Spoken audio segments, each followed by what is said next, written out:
The full White House press briefing for Tuesday, November 23rd with Jen Psaki. The briefing is a bit later than normal, but we wanted to make sure we had a special guest who could join us. And Energy Secretary Jennifer Granholm is here for, I believe, her third visit to the briefing room with us. Second? Okay. Today she's here to speak about the president's actions to make 50 million barrels of oil available from the Strategic Petroleum Reserve to lower prices for the American people. We'll turn it over to her. She is a bit of a time hard out, so she'll take some questions, and then we'll send her on her way, and we'll continue to do a briefing after that. I will turn it over. So much. Hello, everybody. Happy Thanksgiving to you all. So let me just start by saying I felt so honored to join the president's cabinet because I know his deep desire to make sure that we are doing everything in our power to reduce burdens for real people and to give opportunity to American families. And top of mind, of course, as you have heard today, is making sure that every American has access to affordable energy, both at home and at the pump. And while our Energy Information Agency, and that's underneath the DOE, it predicts that we are going to turn the corner in 2022, the fact is right now that energy prices at the pump and at home are too high. This administration realizes that people are seeing this every single day as they go to work, as they fill their cars with gas, and we also recognize who's hurt the most from this. Low-income families already spend up to 30% of their monthly income on fuel, on energy. And so any price increase for them in particular causes an undue strain, but it causes a strain on everyone, obviously. So to be really clear, obviously, the president does not control the price of gasoline. No president does. But what we're seeing right now is this global mismatch between supply and demand. Oil production is lagging behind as the rest of the economy roars back to life after the shutdown. So we in this administration are leaving no stone unturned as we examine the market to figure out what's behind the high prices. And that's one of the reasons why the president sent a letter to the FTC last week to ask them to investigate why there is such a huge price difference between the price of unfinished gasoline and then the average price at the pump. And he explained that a little bit in his remarks earlier, but if historical averages were true, today people would be paying about 30 cents less per gallon at the pump based upon the differential between unfinished gas and gasoline at the pump. So he's asked for the FTC to take a look at this. But this administration has been looking at every single tool that we can use to shield families from the rising costs of fuel. And, that's why the LIHEAP funds is a very important tool for low-income home energy assistance. The American Rescue Plan has additional funds to be able to help families pay their utility bills this winter. And of course, the president today, as Jen just said, has announced that he's directing the Department of Energy to make up to 50 million barrels of oil from the nation's Strategic Petroleum Reserve, or SPR, available. We've been having these conversations with other major economies, as you've heard. And since that has been happening over the past few weeks, we have seen oil prices fall nearly 10%, which is, again, I think, a testament to the president's leadership on looking for every tool possible to bring down the price. Of course, oil is traded on a global market, and the more countries that can join us, the more the impact will be. In response to the president's announcement, clearly, the Department of Energy is moving to make two slugs of oil available. One is 32 million barrels from the SPR available through an exchange. And that means that oil that is taken out today will eventually be replenished to the SPR with an additional premium, of additional oil when that amount is returned at a later date. And that's a tool that is very well suited to what we're experiencing right now, which is the high cost of gasoline, and knowing that over the horizon, the projections are that the oil prices and therefore, hopefully, the gas prices fall. So bridging that time is what the SPR is being used for. And then that also means that we will be accelerating 18 million barrels of oil from congressionally mandated sales that we are moving forward, 18 million barrels for that. So we're taking these steps, obviously, because we have to meet the immediate need of affordable energy and protect families from further pain at the pump. Oil prices have not been this high in 7 years. And to be clear, the president is prepared to use every appropriate tool to ensure that Americans have access to affordable energy today. Some, because low-income families and middle-class families and working-class people are suffering the most, he wants to make sure that he has got a robust array of tools, and he's prepared to evaluate them and use them. But as we look ahead, the situation shows that we've got to stop relying on one source of energy, especially from volatile sources. So we have a short-term issue and we have a long-term issue. Relying upon volatile sources or relying upon fuel from countries that may not have our best interests at heart hurts the American people in the long and in the short run. So it's why we're working faster than ever to diversify our energy, to add more clean energy. It's why the president's vision of building out clean energy sources like solar and wind and hydropower and geothermal and advanced nuclear, that is the answer. That is the best strategy long term to protect American consumers from these energy price shocks. The bipartisan infrastructure law that was just signed is going to expand our infrastructure related to clean energy, the electric grid, so we can integrate more clean sources. It's also going to, that bipartisan infrastructure law, as you know, is going to help build a nationwide electric vehicle charging network. It's going to help us build those electric vehicles right here at home with $7 billion for the battery supply chain. I was just in Chattanooga yesterday at a ribbon cutting for a factory that is producing a component of batteries for the electric vehicle, creating 300 jobs in Chattanooga. That's just one tiny example of the whole ecosystem of the supply chain that will be created as a result of the bipartisan infrastructure law and then, of course, the Build Back Better agenda. Just one other thing, the bipartisan infrastructure law also invests $21 billion in demonstration projects for technologies like clean hydrogen and advanced nuclear that will put people to work in every pocket of the country. And then, of course, what's really going to help us escape these energy price shocks in the long haul is the second part of the president's agenda, which is the Build Back Better agenda. And because the clean energy tax credits in that agenda will help Americans save an estimated $9 billion per year in energy costs. It'll make electric vehicles and other clean technologies accessible to every American. And historic investments in manufacturing and supply chains as well will put Americans to work making the technologies, not just batteries, but wind and solar and the vehicles, the whole array of clean energy solutions. So economists say that these bills together will ease inflationary pressures and grow the economy and create 1.5 million jobs every single year. So we're laser focused on ensuring all of these benefits are realized as we aim to achieve the biggest thing that America has ever done to address the climate crisis.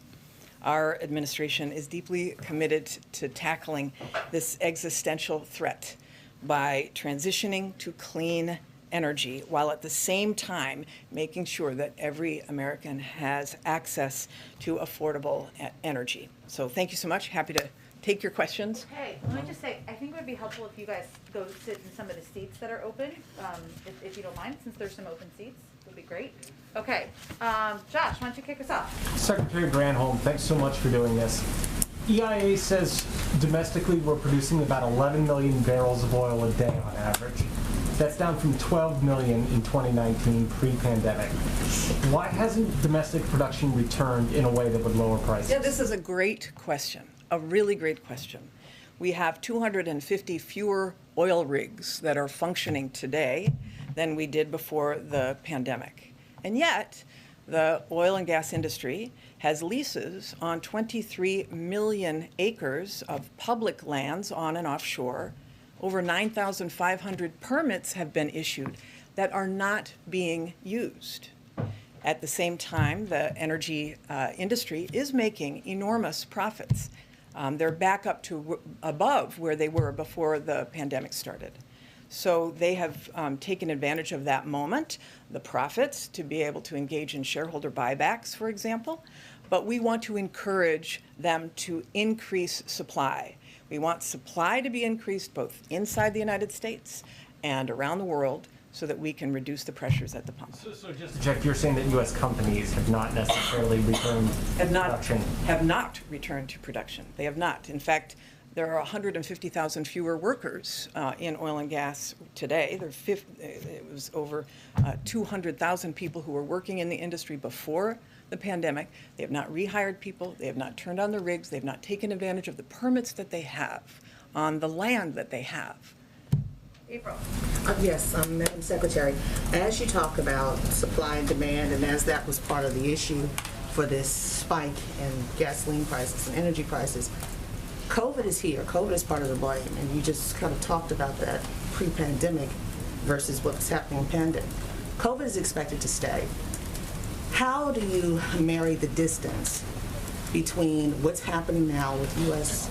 production, COVID, and trying to keep prices down as prices are going up? Yeah, April, it's a great question. This is why what today's action was so important. We recognize, obviously, that there will continue to be spikes. However, this administration has been very aggressive, obviously, about getting people vaccinated, and that's the ultimate answer. But as we know, and as the Energy Information Agency has projected, the price of gasoline will come down, what they project to be below $3 a gallon in 2022, early 2022, and continue to ratchet down bit by bit. What we want to do with today's action is to bridge the gap between the high prices today, try to reduce it as much as we can within our power by increasing the supply that we have access to, as we move through and the market then corrects itself and hopefully increases supply from the private sector. And a follow-up. You said your effort is primarily targeting working and low-income families. What do you say to those families who are feeling the pinch right now at the pump? Prices are very high. Yeah, no doubt. This is why the president has been really thoughtful about this. I mean, this is, we've looked at every angle of what the tools are to him. He feels so strongly that all Americans are feeling the pinch as a result of gasoline at the pumps, and short term, we have to do everything in our power, and that's why we have the Strategic Petroleum Reserve. But he also feels very strongly that long term, the strategy really is to go clean. I mean, right now, the price, for example, of solar and wind is cheaper than in most places in the country because it's free fuel than more traditional sources of energy. So he wants to bridge that time and double down on investing in clean while creating jobs, but do what we can within our power to lower the cost today. Thank you, Madam Secretary, for doing this. There are various figures about this, so I'm curious if you know, how many barrels of oil does the U.S. consume per day? I don't have that number in front of me, sorry. So some suggest it's about 18 million, which would suggest you're releasing less than 3 days' worth of supply from the petroleum reserve. Why is that enough? Well, what we are doing, plus what other countries may be doing, which will be less than what we're doing, because we have the largest amount of strategic petroleum reserves, we believe will be this bridge. I mean, the Energy Information Agency has said, for example, that in December, this is what they have projected. Now, again, it's probably more of an art than a science. Projecting is subject to a lot of different volatility, but that in December, the price will be $3.19 a gallon, and then in January, continue to go down. So this is really a question about a short-term strategy that allows us to make this bridge. So it's not, we're going to not supply all of the oil for 3 days, obviously. We will be releasing it over a period of time, and we will have a certain amount that each particular cavern is releasing. But we're not saying that we're going to be supplying all oil for the country. We're just going to try to do what we can to temper. And it's coming over several weeks then, you said? It will be. Well, first of all, we are not going to release it all at once. It will be thoughtfully done over the next bit of time, and it will be dependent on those who bid. So that takes a little bit of time to do. But listening to you just now, it sounds Yes. like you're saying price is going to hit a certain amount in December and then down into January. Yeah, it'll it hit will be lower over a mark. few weeks. It'll be over. So we're looking at increased prices continuing through the Christmas season. Well, we're hopeful that this will, because it's increasing supply and it's the largest effort ever, we are hopeful that there will be a lid. Although some of this, honestly, there has been movement on oil. The price of per barrel has dropped about 10% since this conversation started and was out there. So we're hopeful that prices will be stabilized and start to move down. We are not saying that there is going to be some dramatic difference, but we also are recognizing, and everybody needs to, I think, be a partner in letting people know that last year was an anomaly because demand during COVID for gasoline was so low that the prices were so low. And when demand is high, the price goes up. And demand now has exceeded supply, and we are doing our part to make sure that we can alleviate as much of that pain as possible. Rachel. Thank you, Jen. Thank you, Madam Secretary. So bottom line, how soon will Americans see prices at the pump drop, and how long do you expect that to last? Yeah, I'm not going to make a prediction about how much and how long. What I'm saying is that this is the largest amount that we've ever done, and it won't happen tomorrow, but it'll happen over the next few weeks that people hopefully will start to see the difference. Before the end of the year, before the Christmas holiday? I think that people will start to see some tick down over the next bit. But again, we want to make sure that the gas prices at the pump are not being held artificially high for some reason. So as I mentioned, it is unusual that the price of gas at the pump doesn't drop at the same rate as the price of unfinished gas. And people would be paying 30 cents less per gallon if that had done that. So this is why the president sending the letter to the FTC was important. Called it a short-term fix, simply putting a Band-Aid on top of a longer-term issue. So should Americans be bracing for prices to go down just for maybe a couple of days or a couple of weeks and then go right back up again? Yeah, again, it's hard to predict what gasoline is going to do because it is a global market, but we are doing what we can right now because this is a bridge to a longer-term issue. It's a short-term pinch. We want to make sure we do what we can to sort of even out the market while these prices come down. And in the long term, of course, the long-term solution is to build clean, and that's what we're doing. Let's try to do like one so that we can get more people. Alex, go ahead. Okay, I'll just link them together. Would you say this is like a one-off, or will this become policy for the U.S. to rebalance the market in this way whenever OPEC starts to keep supply tight? Yeah, I mean, this is an unusual situation because we're coming out of a once-in-a-century pandemic.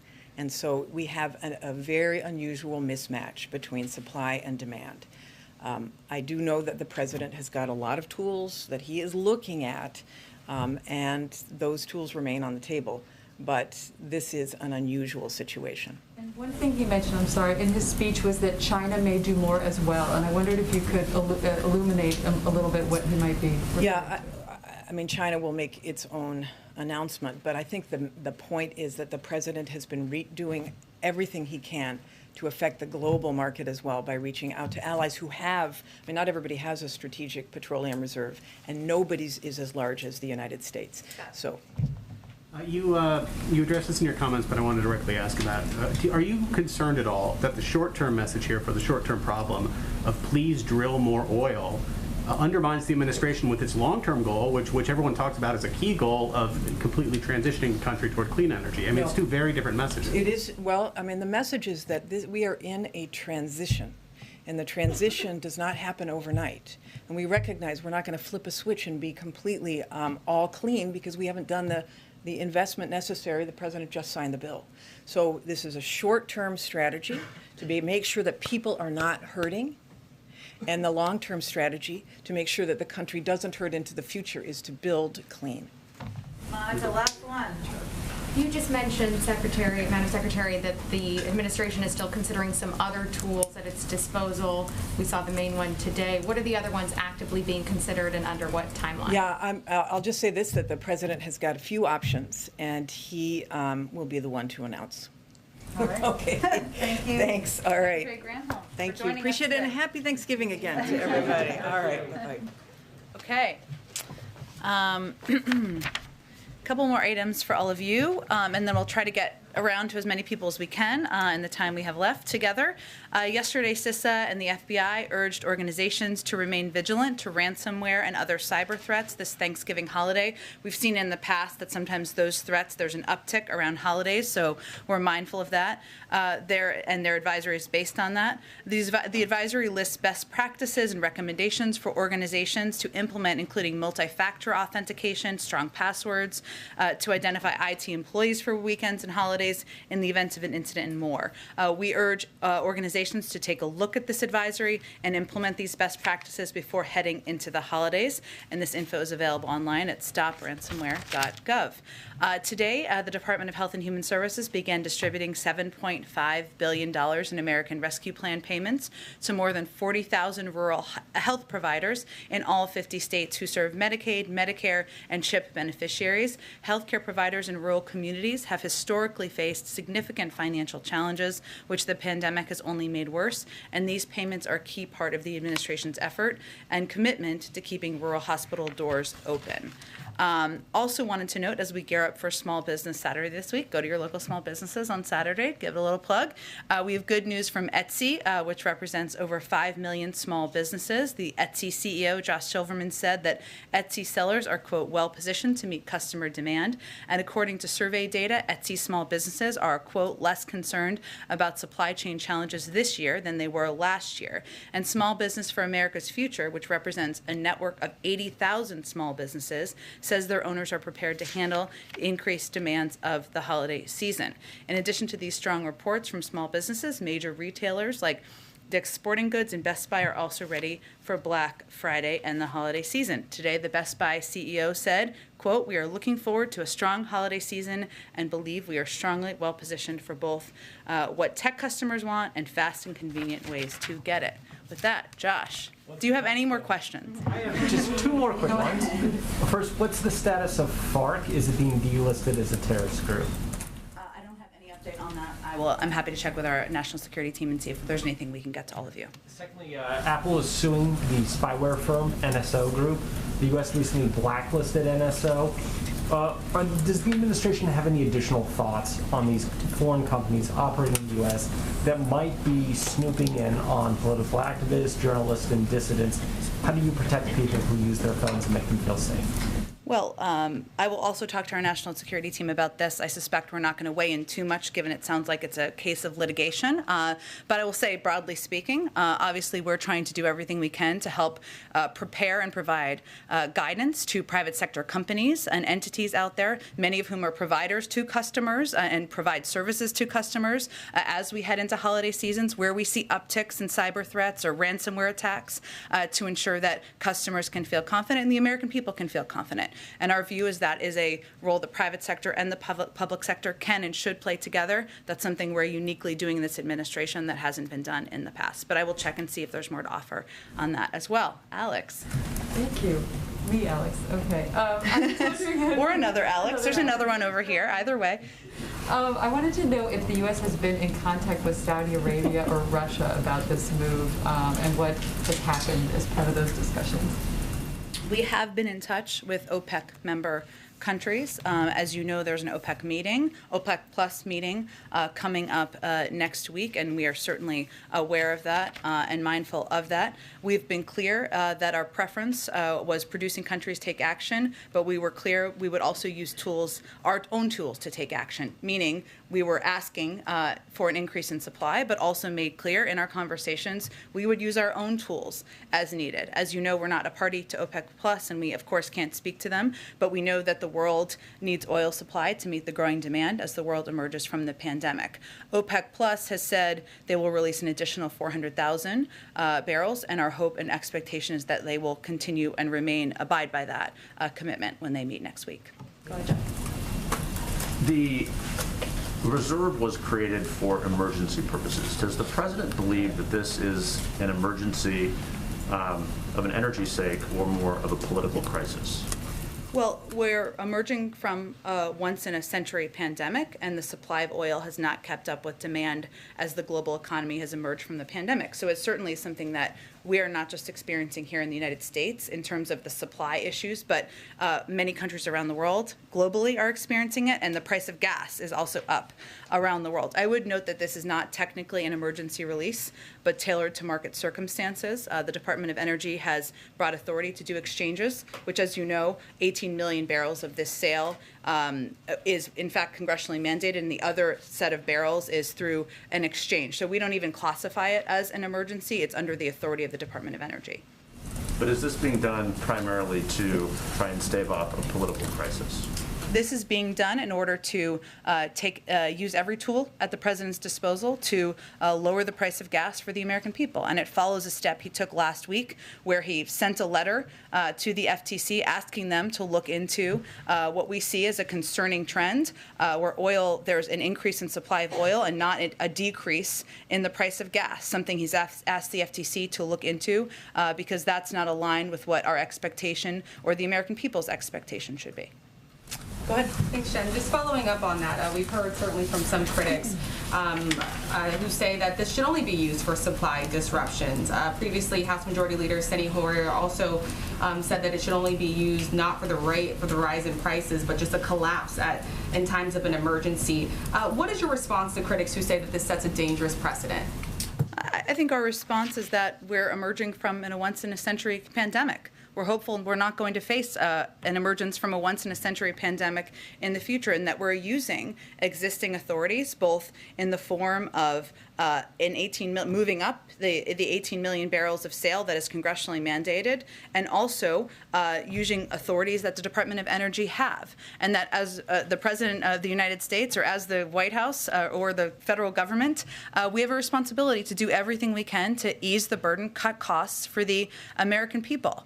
If there are other proposals out there, we'd be happy to hear them. But the President's going to use every step, use every tool in his toolbox to help address these costs for people across the country. And just one quick follow-up to Monica's earlier question. The White House is not ruling out any possible further action if the prices do not obviously settle down here. Could we possibly see that by the end of the year? Is that off the table?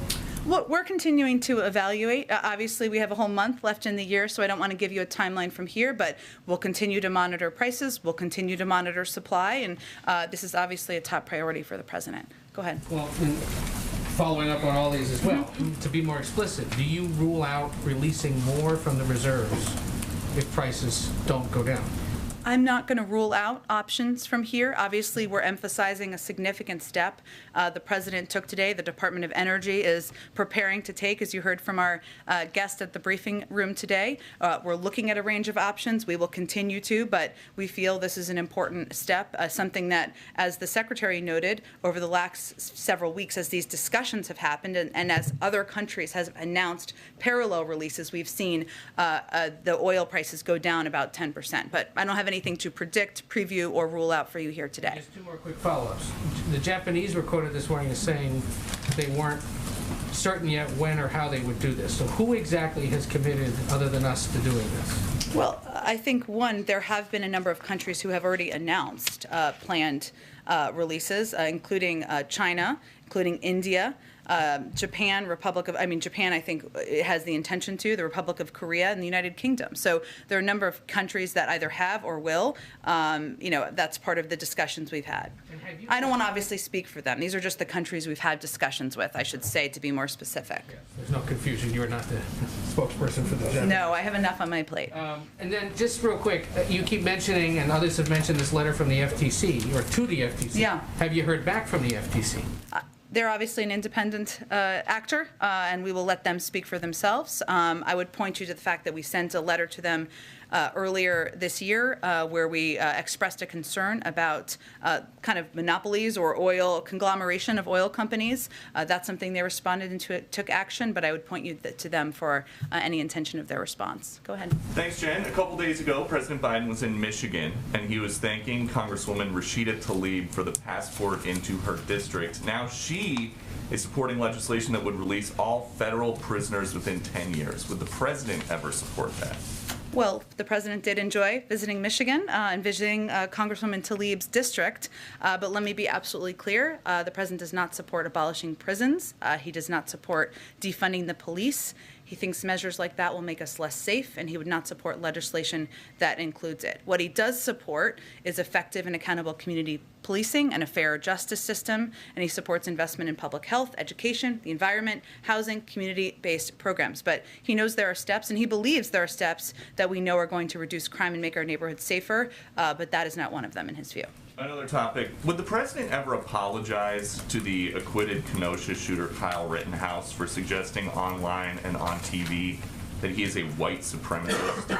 Well, let's be clear what we're talking about here. This is about a campaign video released last year that used President Trump's own words during a debate as he refused to condemn white supremacists and militia groups. And President Trump, as we know from history, and as many of you covered, didn't just refuse to condemn militia groups on the debate stage, he actively encouraged them throughout his presidency. So what we've seen are the tragic consequences of that. When people think it's okay to take the law into their own hands instead of allowing law enforcement to do its job. And the president believes in condemning hatred, division, and violence. That's exactly what was done in that video. But if you're saying that it was just a campaign video, it wasn't. The president also gave an interview where he said this Rittenhouse was part of a militia coming out of Illinois. Have you ever heard this president referring to Trump say one negative thing about white supremacists? These are all things, none of this was proven in the trial. And Kyle Rittenhouse is saying that the president had actual malice in defaming his character. Is that what happened here?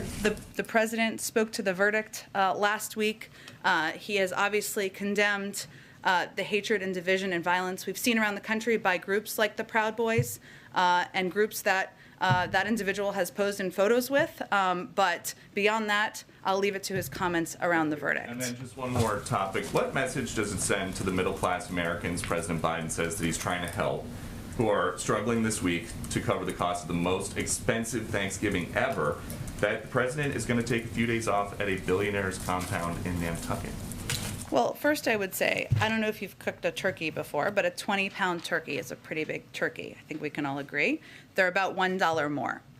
So not to minimize that, any increase in prices is something the president is concerned about, as is evidenced by his announcement today and as his efforts to push forward on additional relief for the American people. But I just want to be clear that there are abundance of turkeys available. They're about $1 more for a 20-pound bird, which is a huge bird if you're feeding a very big family.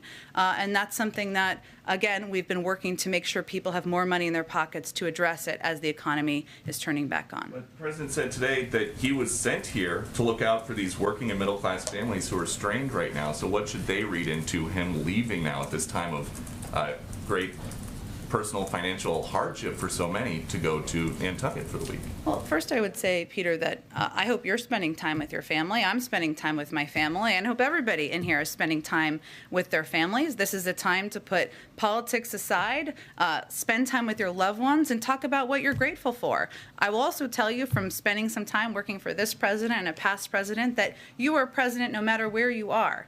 He will conduct his work from wherever he is, on any vacation, on any time he is in Delaware, at Camp David, or wherever he may be spending time with his loved ones. He has secure phone capabilities. He has staff traveling with him, and I think the American people can be assured that he will continue to press to lower their costs and ensure they have more breathing room. Go ahead, Monica.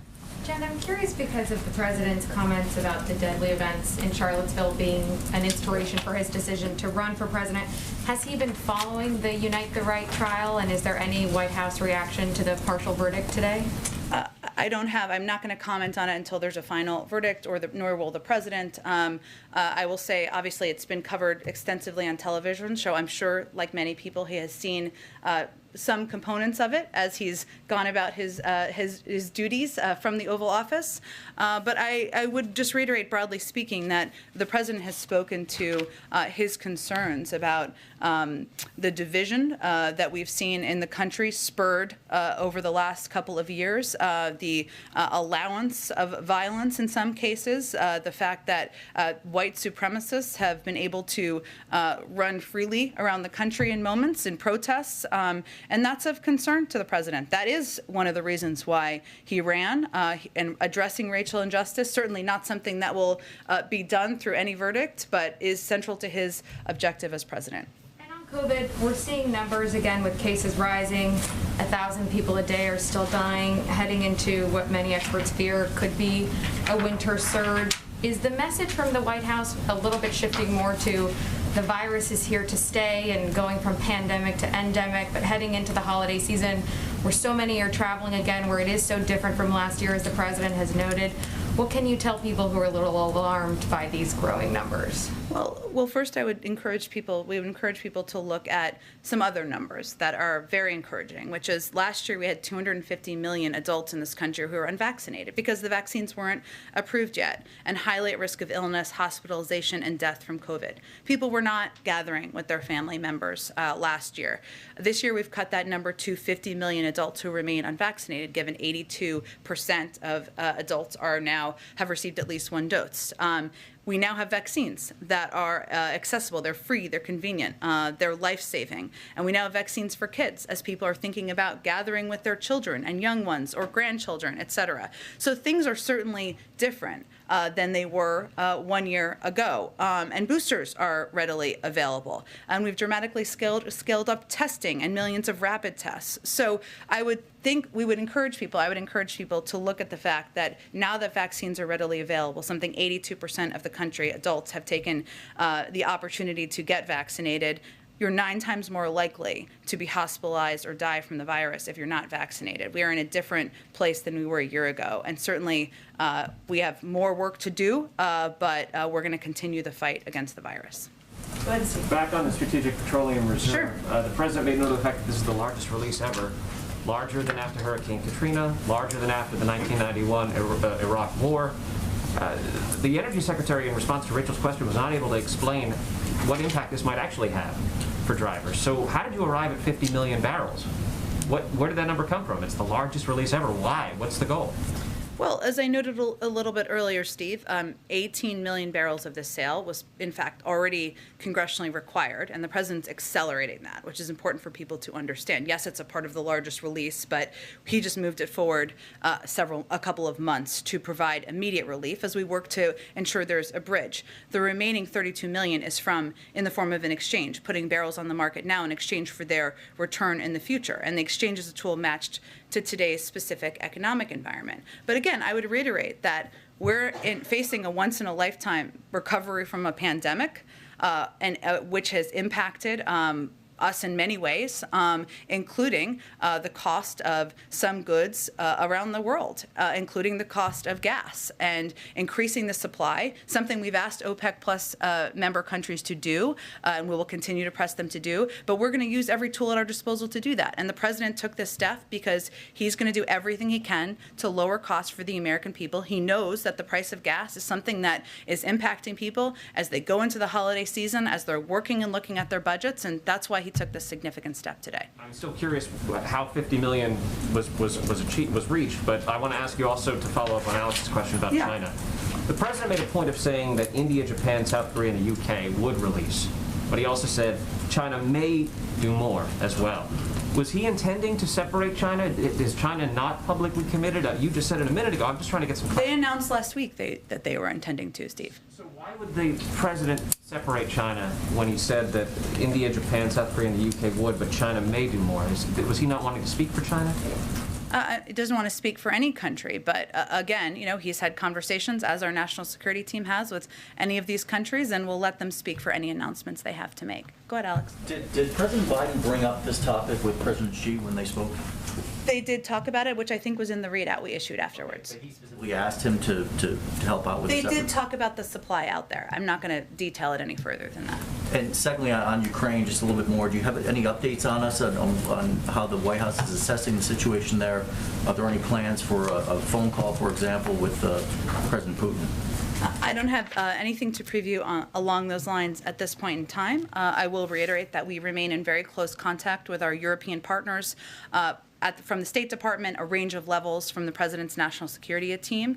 While I have nothing to announce or preview today, I would just remind you all that we announced we'll be sending more than $60 million in security assistance during President Zelensky's visit to the United States earlier this year as part of the U.S.-Ukraine Strategic Partnership Agreement, and we have sent more than $400 million overall this year to support Ukraine's sovereignty. So I just wanted to note that, given that was some time ago, but that is something that we had committed to during that meeting, and we've repeatedly demonstrated under this president's leadership that we are willing to use a number of tools to address harmful Russian actions. And that is something we will continue to convey, obviously, through direct conversations and in coordination with our European partners as well. But just to follow up on that Ukraine question, Ukrainian officials have publicly called for more U.S. weaponry to help them defend themselves. And is the administration willing to do that? And would the U.S. provide military advisors to aid the Ukrainian government? We are in close touch with the Ukrainian leaders, but I don't have anything to preview today. Go ahead. White House officials have previously said they think inflation is transitory. Is that still the view of the White House right now? That's the view of the Federal Reserve and outside economic experts, most importantly. And secondly, in terms of gas prices, you talked a lot about bringing them down. Is there a specific price per gallon at the pump that the White House is aiming to get to or would be satisfied to see? We just want to continue to lower it, and we'll look at a range of tools to do that. I would note that because, as Secretary Granholm touched on, because of the discussions around the parallel release of the Strategic Petroleum Reserve, we did see a 10% decrease in the price of oil. That has not translated to a reduction of the price of gas, hence the president sending the letter to the FTC. And I would note that record oil profits and oil CEOs bragging about the profits they make from the price of gas certainly sends the message that something isn't quite right there. So point is, there's a number of steps that the president will continue to press on and push on, but I'm not going to make a prediction of where it will be. Go ahead. Thank you, Tim. Two questions, if I may. The State Department is urging Americans to leave Ethiopia, now that commercial flights remain available. You have to leave now. Now is the time to leave. Two State Department officials said yesterday the military will not be deployed for mass evacuation. Should we consider that diplomacy has failed or is failing in Ethiopia? The president, the State Department is simply conveying directly to American citizens who wish to depart that they need to do so while commercial airlines are still up and functioning. I got to just keep moving because we're going to run out of time. Go ahead.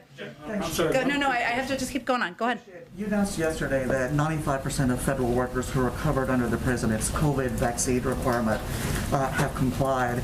I'm curious about which agencies have the highest compliance rate and which have the lowest. The good news, if you're working tomorrow, is that OMB is going to release a chart that gives you all of this sort of data tomorrow. They just needed a little bit of time to compile everything together, but we'll have that out tomorrow, and you'll see for yourself. Do you know if that data will specify how many people at each agency requested a religious exemption and how many got one? There are exemptions for a variety, not just religious exemptions. There are a couple of reasons for exemptions that is all done through HR. I haven't seen the exact chart or data, so I can't preview that for you, but we will be putting that out through OMB tomorrow. Go ahead. Just to look ahead on this issue of gas prices, when OPEC Plus meets next week, is the White House still calling on them to increase production to ease pressures in the longer term? Is that the big picture? Well, as I conveyed earlier, they have committed to, I believe I said, about 400 if I'm correct here. Let me just get it right. Release an additional 400,000 barrels, I assume, and our hope and expectation is that they will continue and abide by that commitment. How worried are you that this announcement today could backfire and actually get them to say we're not going to increase production at all? Again, we are communicating directly with them. I'm not going to speak for them. As you know, they have a meeting next week, and we have been in close contact with them for months now, conveying and advocating for an increase in supply, a release of supply to meet the demand. But also, we have been very clear that we would take actions if needed as well. Go ahead. Thanks, Jen. A month ago, you said that the president would, in the coming weeks, lay out options to fundamentally alter the filibuster. Can you give any update on that? I don't have any update. He spoke to this, as many of you know, at a CNN town hall a couple of weeks ago himself, but I don't have anything in addition to preview. You know, you said coming weeks, so should we expect something by the end of the year? Or We'll see. We'll see. We have a few more weeks in the end of the year. Go ahead, April. Jen, you spoke previously about the divisions in this nation as it relates to recent trial verdicts. What does this administration have to offer or say as we await the verdict in Georgia in the McMichael Ryan case? I'm not going to speak to any case that is where there has not been a verdict. And I'm sure we will have a comment once there is. But I will say broadly, April, that of course, as we've watched over the not just last year, obviously long before that, last few years, and we have seen violence on the streets. We've seen people lose their lives. The president has spoken himself many times to the case of Ahmaud Arbery. And while we're not going to speak to the particular and ongoing trial, I would point you to a long array of comments he's made about his horror in that case. And as it was asked earlier, one of the reasons he ran for president, as you've all heard him speak about, is to help bring the country together, to help address racial injustice in this country, help do that through whatever role the federal government can play. Doesn't expect that to be all done in the first year, but we're going to continue to press forward. Thanks, Jen. Okay, great. Thank you. Oh, okay, Francesca, go ahead. One more. Thank you very much, Jen.